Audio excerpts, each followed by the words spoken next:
Have you heard that video games may make you violent? Well, you're not alone in here, and several people have. And I don't blame you. It's a quite common belief.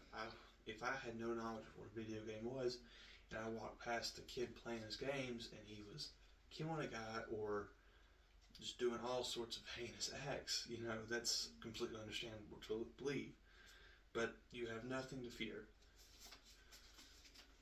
First, let me tell you about how video games are good for you, right? They improve your critical thinking skills, which, whether you're playing a puzzle or you're finding the best angle on how to engage the enemy, you need to be able to think fast and think effectively.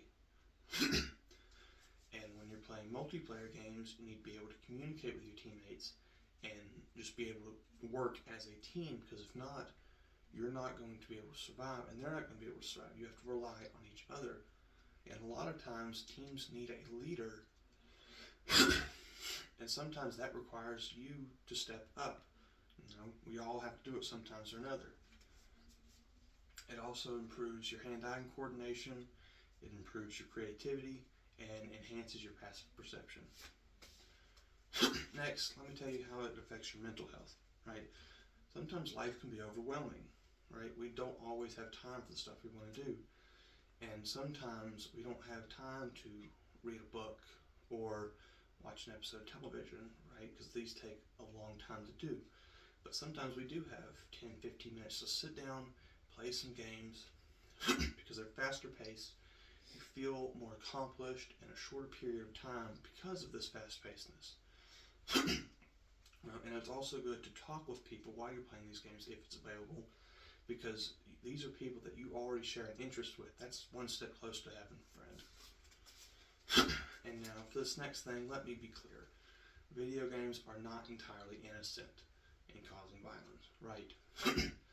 We know the Columbine shooters grabbed their influence from video games, and we know that the Sandy Hook shooter got influence from their video games. Right? These are heinous acts, and they will go down as terrible, terrible stains in our country's history.